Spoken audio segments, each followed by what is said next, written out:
এবার পাহাড়ে গিয়ে তো আরও অনেক নতুন করে সমৃদ্ধ হয়েছি আর সব কিছুই ফ্রেমবন্দি করে নিয়ে এসেছি আপনাদের জন্য। তো পুরো ভিডিওটাতে আমাদের সাথে থাকার সকলকে আন্তরিক আমন্ত্রণ রইল। তো বাবাজির নাম নিয়ে পূব আকাশের দিগন্তে সূর্যের লাল আভায় নিজেদেরকে ব্লাশ করে NH10 ধরে আমরা নিয়ে নিলাম মাটিগাড়া কার্শিয়াং রোড। পাহাড়কে ভালোবেসে পাহাড়ের টানেই হঠাৎ করেই আমরা দুজন আবারও বেরিয়ে পড়লাম পাহাড়ের উদ্দেশ্যে, ডেস্টিনেশন দার্জিলিং ভায়া কার্শিয়াং। সো হ্যালো বন্ধুরা, ঠান্ডায় কেমন আছেন সবাই? আমি কাবেরী, আমার চ্যানেলের নতুন একটি ভিডিওতে আপনাদের অনেক অনেক স্বাগত।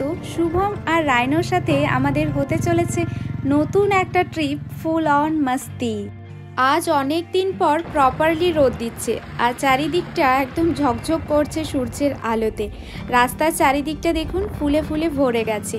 তো আমরা এখন প্লেন এরিয়া ছেড়ে পাহাড়ে উঠতে শুরু করেছি। আর কার্শিয়াং হয়ে রোডের আপটা কিন্তু একটু বেশি, মনটা এতটা ফুরফুরে যে কি বলবো। সকাল সকাল মিঠে রোদে মাখামাখি হয়ে রোহিণী পেরিয়ে আমরা এগিয়ে চললাম। তবে এই ফুলটাকে কাছ থেকে দেখার লোভ আর সামলাতে পারলাম না, সেজন্য দাঁড়িয়ে পড়লাম। কি মিষ্টি ফুলটা দেখুন, দিস ইজ মেক্সিকান সানফ্লাওয়ার। কার্শিয়াংয়ের পাহাড়ে এত মেক্সিকান সানফ্লাওয়ার কোথা থেকে এলো জানি না, তবে যেখান থেকে আসুক না কেন লাগছে কিন্তু দারুণ।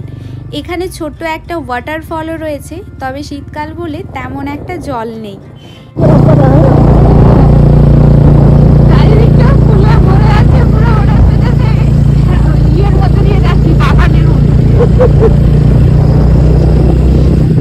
চারিদিকটাকে বিভোর হয়ে দেখতে দেখতে মনে হয় যেন পাহাড়ের মায়ায় আমরা আটকে পড়েছি।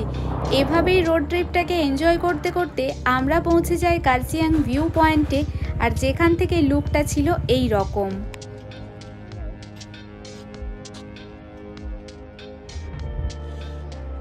নীল আকাশের মাঝে চারিদিকটাকে অপূর্ব সুন্দর লাগছে। তো এখানে কিছুক্ষণ সময় কাটিয়ে আমরা বেরিয়ে পড়ি। এবার পাহাড়ে এসে তো সব কিছুকে আমরা চোখ ভরে দেখে নিয়েছি, আর বাকি সব কিছু ফ্রেমবন্দি করে নিয়ে এসেছি আপনাদের জন্য। সো আমাদের পুরো ট্রিপটা এনজয় করতে হলে ইউটিউব চ্যানেল থেকে দেখলে চ্যানেলটিকে সাবস্ক্রাইব, আর FB পেজ থেকে দেখলে পেজটিকে ফলো করে সাথে থাকার অনুরোধ রইল। তো ভিউ পয়েন্ট থেকে বেরিয়ে রাস্তার ধারের এই রেলওয়ে ট্র্যাক ধরে আমরা এগিয়ে চললাম কার্শিয়াং রেলওয়ে স্টেশনের দিকে, যেটি প্রায় 4500 ফুট উচ্চতার বেশি উচ্চতায় অবস্থিত এবং এটি ওয়ার্ল্ড হেরিটেজ সাইটের তকমা পেয়েছে বাই ইউনেস্কো।